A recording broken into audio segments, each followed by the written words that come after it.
This review was made possible by contributions from viewers like you.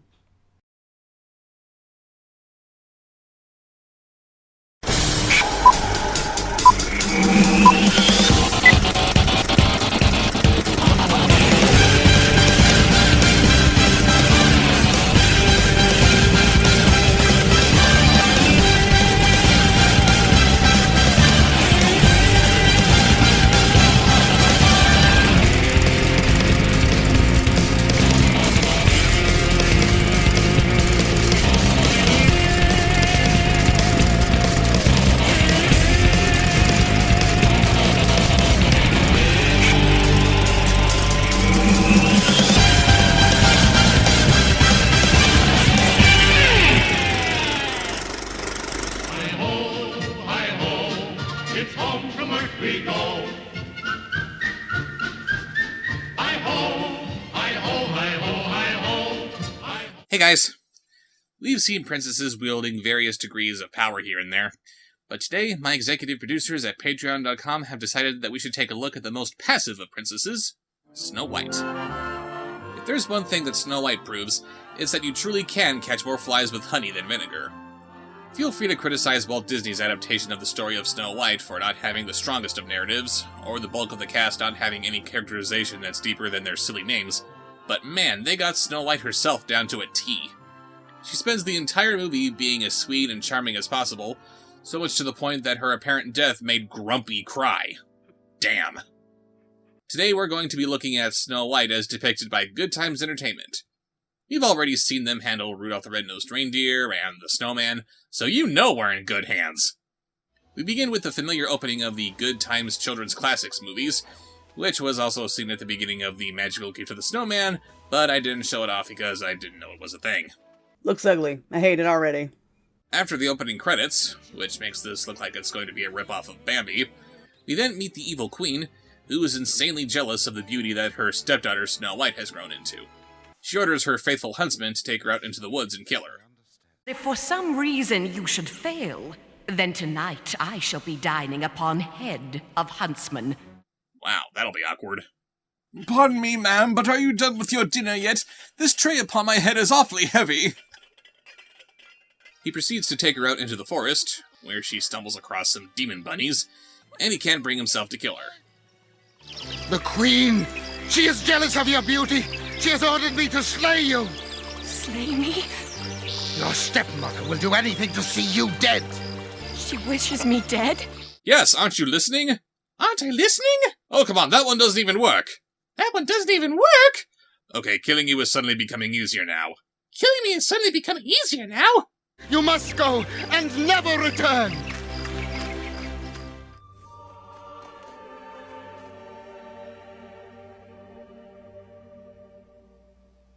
Kill him. After a painfully embarrassing rehash of the scary forest sequence from the Disney film, Snow White runs into her prince. You are the most lovely creature this forest has ever seen. This is the early version of Snow White called Snow White and the One Normal-Sized Person. Please, let me go! Who are you? What are you afraid of? Let me help you, please. After her! I must know who she is! Never have these eyes gazed upon such beauty. Never have I felt like this. Truly, I think this must be love. Screw no means no. Truly, this must be love. Sire, she has disappeared from sight. 'Tis true, sire. Perhaps she was a witch or a gnome. No, my friends. No one with a face like hers could be a witch or a gnome. That's witchist. I swear by all that I hold sacred, I shall find that girl, no matter how long it takes. And if I am lucky enough, she will become my princess. We'll be right back with the horny prince after these messages. Snow White comes across a quaint little cottage, which looks like it's already been blessed with a woman's touch. And when she goes inside, she sees a series of beds right next to some bowls of porridge? Is this Snow White or Goldilocks? Also, I guess the dwarves left their fire running? Are they all named Dopey? What a cute little table! Oh, what delicious-looking food! Oh, surely they won't mind if I take a little something. I'm so hungry from my journey. Wait, She just took one little bite of that pie and put it back? This girl has no manners. Well, what do you expect? She lived out in the backyard with her dog her entire life. Snow White falls asleep just as the owners of the house come home. But to dwarves, 7 of them, identical and all brothers. We wanted to make them unique in their own ways, but the budget didn't allow it. Hey, somebody's been sitting in my chair. And using my spoon. And sleeping in my bed.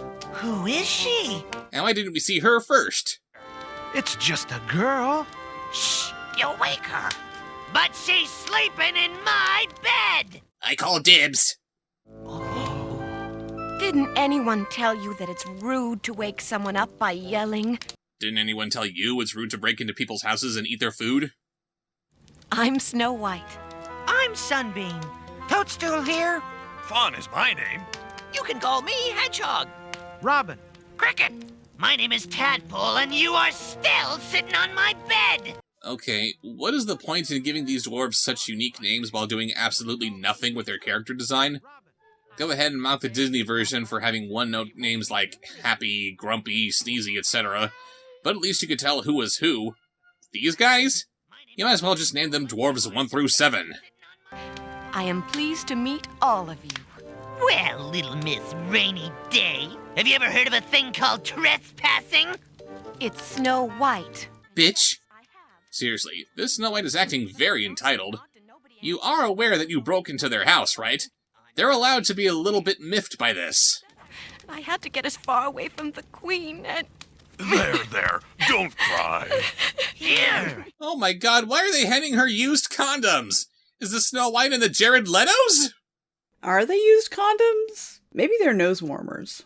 She wishes me dead. Dead? The royal huntsman says it is because she's jealous. Well, it is true that the Queen is a very vain and evil woman. But why would she want to kill you? That's not something a vain and evil woman would do, surely. There are stories in the kingdom about how she cannot stand for anything to be more beautiful than she is. Granted, you're the first thing to ever challenge her beauty, but there are still stories somehow. So they all agree to let Snow White stay with them. I would love to stay here with you. I won't take up much room, and in return I can cook for you and clean the house and mend your clothes and... Hang on! Hold it! Are you reinforcing negative gender stereotypes? That is highly offensive, you know. And all things considered, these dwarves look like they're taking care of themselves pretty nicely. Why do they need her to cook and clean for them?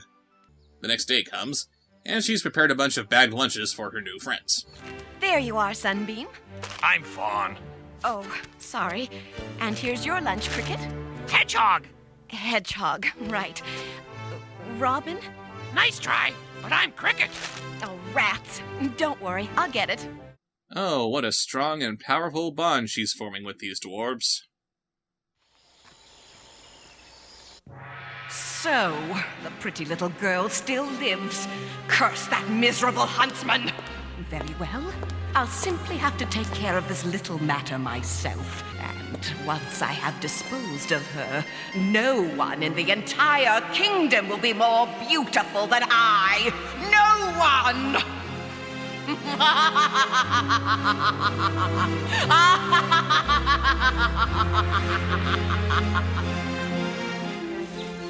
And so, Snow White had found a place to hide from her wicked stepmother, where she spent all day sweeping the grass.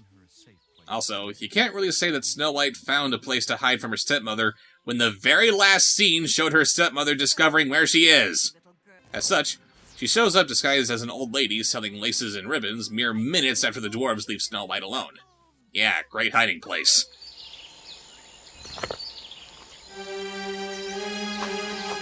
Oh, surely you're not frightened of old Granny now, are you? No, of course I'm not. But I am afraid I have no money to buy your lovely laces. Oh, I'm sure we can work something out. Perhaps we can work something out, my dear. Oh my god, really? I seriously had no idea that she was going to say that!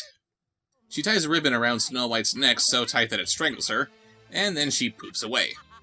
If she has that kind of power, why doesn't she teleport Snow White into an active volcano or something? Sure, strangling might seem pretty fatal, but since she can be revived hours later just by untying the ribbon, apparently strangulation leaves a lot of room for error. Hooray! Snow White, what happened here today?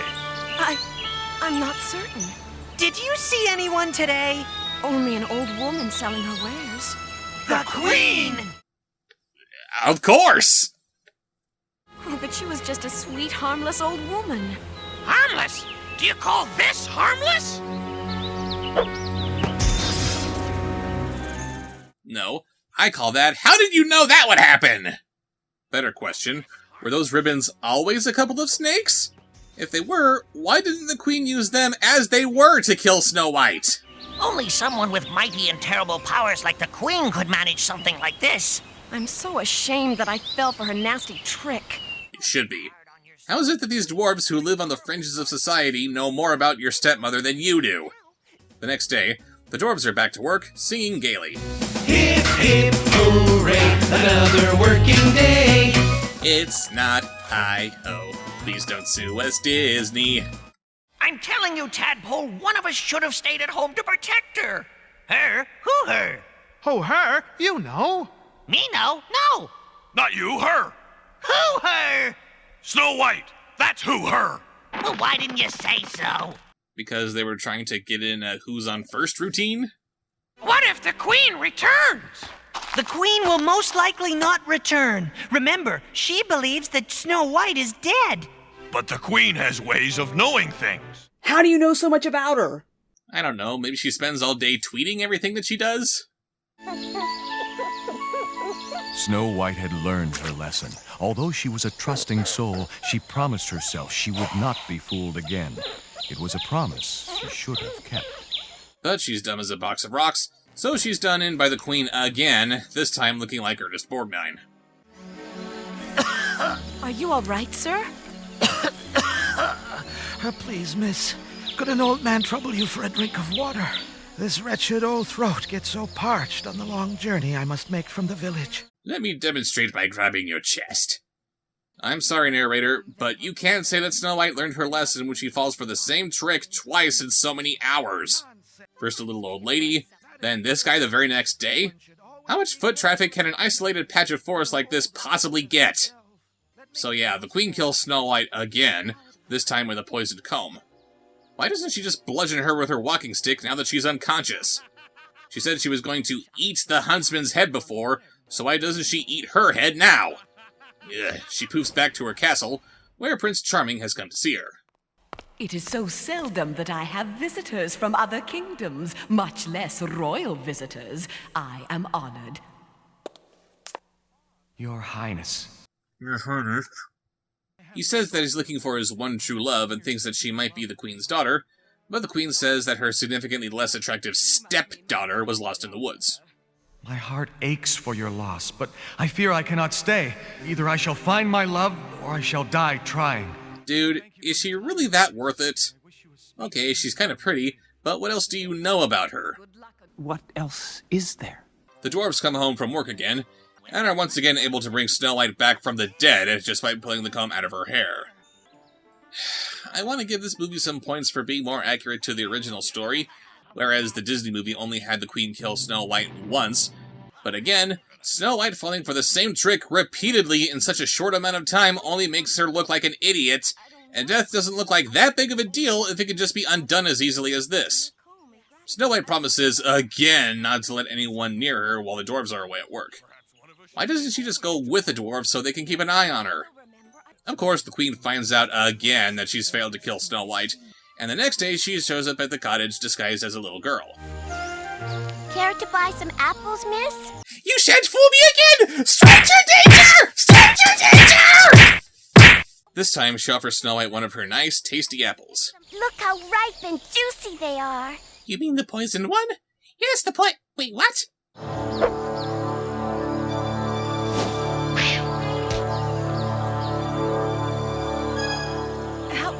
How did you do that? Practice. Come on, I'll split one with you. Here, I'll leave you to eat the poisoned. Have you ever seen an apple as enticing as this? So she eats the apple because she's a moron, and she's finally dead. Now, Queenie Pants, take that knife of yours and gut her like a fish! You're terrible. Yes, God forbid that the villain actually makes sure that their villainous deeds stick. The dwarves, heartbroken by their loss, place Snow White in a glass coffin since they can't bring themselves to bury her. You know, in the Disney film, we actually got to see Snow White interact with the dwarves for more than 20 seconds. She looks like she might have had an impact on their lives. What does this girl mean to these people? She means a lot to them. Who else is going to sweep their grass? But then the prince shows up because plot convenience.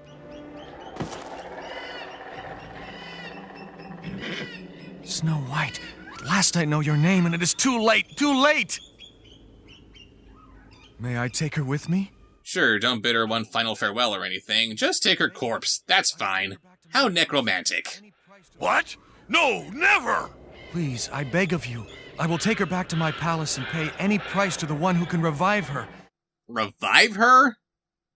You can't revive her! Dead is dead! But look at what has been done with hearts and kidneys. Hearts and kidneys are tinker toys! The dwarves let the prince take her because I guess his love for her means that he can find a cure for her being dead somehow. But then the bite of poisoned apple just falls out of her mouth because I guess she didn't even swallow it. Why wouldn't it have been jarred loose as the dwarves were putting her into the casket? And again, this is more accurate to the original story, but I ask you, what makes for a better resolution? The implication that even if you don't have all the answers, everything will be alright as long as you have love? Or a total stranger who cares nothing about you helping you completely by accident? Where am I? In the arms of the man who would be your husband, my love. I don't know you! Get back! I need an adult! So the movie ends with Snow White and Prince getting married, to which everyone in the kingdom is invited, even the Queen, who for some reason wasn't informed whose wedding she's attending. I do hope that the bride will not be too put out when I make my entrance at the wedding ball, for all eyes will surely turn toward me, the most beautiful woman in all the realm. Magic mirror, tell me do. Tell your mistress, tell her true. Answer me, obey my call. Who is the loveliest of all? My queen, you rank in charm and class, but none can top fair Snow White's ass. Then it goes all Twilight Zone as the mirror sucks the queen into it. Your jealousy has become a curse. Your luck has gone from bad to worse. You're passing through a magic door where you will behold yourself no more. Your wicked face no more to see. You'll stay here for eternity. So welcome to my special place, and never more you'll see your face. Now that is irony! So that was Good Times Snow White. Meh.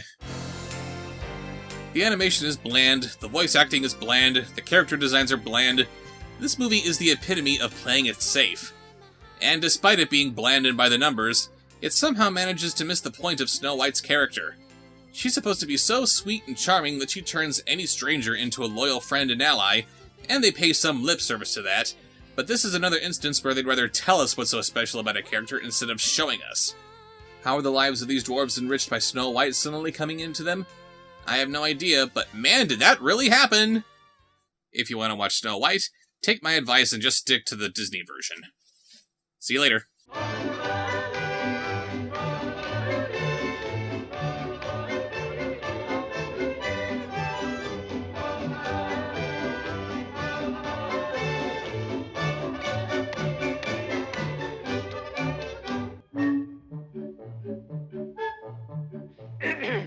I'd like to dance and tap my feet, but they won't keep in rhythm. You see, I washed them both today, and I can't do nothing with them. Oh, hum, the tune's not the worst of being a thing. Isn't this a silly song for anyone to sing?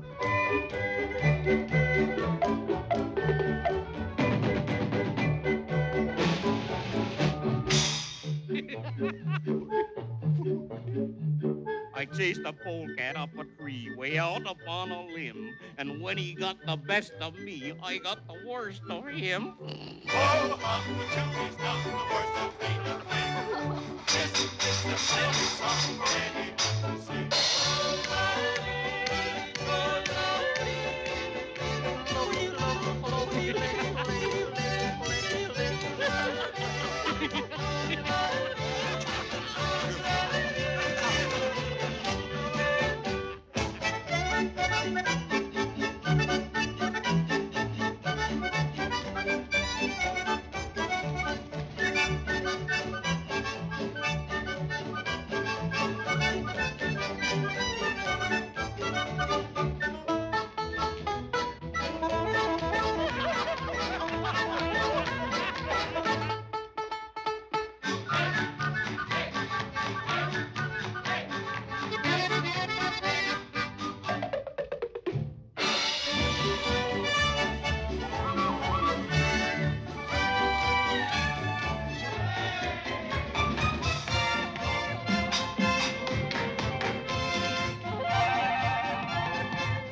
Dead is dead!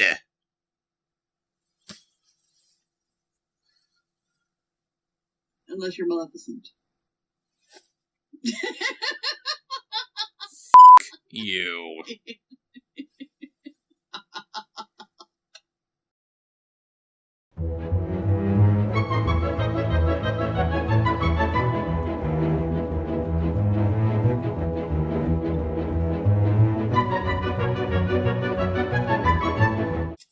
Hey guys, got a package here to open from someone hailing from Australia.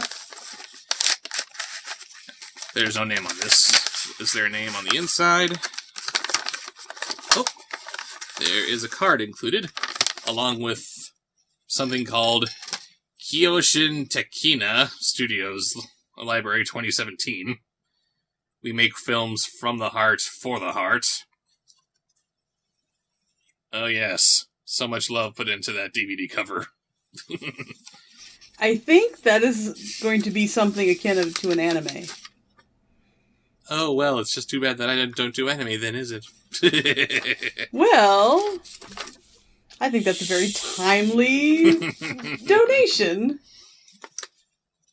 Dear Bob Show. Hi there. Hi. My name is Sam. Hi, Sam. My name is Bob Show. Hi, Sam. And I'm an aspiring filmmaker from Adelaide, South Australia, and longtime fan of your movie reviews. So far, I've made 5 films, though as of 2018, I currently have 2 more planned for this year. But anyway, the reason I am writing this. I have included the DVD of my films. Oh wow, you made these movies. Don't I look like a giant jackass now? You didn't know. Sorry. That doesn't mean it's not an anime. I don't know. I'm sorry, Sam. Please forgive me. DVDs of my films, which you may feel free to watch in your own time. But with that said, I know my films aren't exactly the best in terms of production quality, though I did the best with what little I had, and I'm sure they're probably a lot better than those god-awful Alpha and Omega films you love to hate so much. For the record, I don't love to hate anything. They just make me very good at it. There is a difference. And as far as your production values, everybody has to start somewhere. The fact that you're making movies is impressive all on its own. It is. It really is. You can always improve. And if you're already saying that your admittedly crap films are better than Alpha and Omega, I'll believe you. However, I do feel that as a proper critique from a professional film critic such as yourself would be in order to help me improve as a filmmaker. So if you're willing to critique my work, it would be an honor to me personally. So with that said, let's hope 2018 will be a stellar year for us all. Can you tell how far behind I am in my unboxing? I was about to say 2018. Oops. That said, let's hope 2019 will be a stellar year for us all, and I can't wait to see what the future of film beholds. Thank you, Sam Bateman. Not to be confused with our friend Sean Bateman. Let's see. P.S. What are your thoughts? You mean your arch nemesis? Yes, him. Purveyor of all things Air Buddish? P.S. What are your thoughts on the movie Inside Out? Just curious. It's Pixar, which means it's great. It is awesome. Love it. Me too. That is the shortest review I'll probably ever give. So, looks like we've got some fan-made material to give a serious critique to, so that hopefully they will grow to become a better artist. I must take this very, very seriously.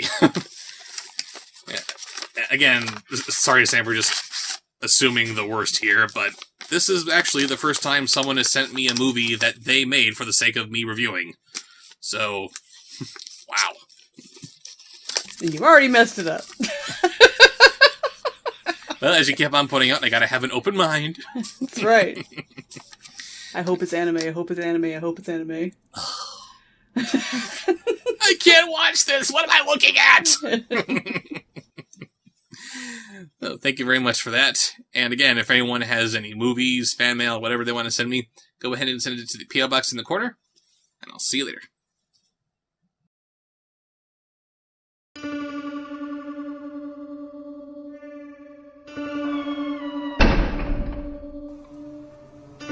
Subscribe, like, follow, comment.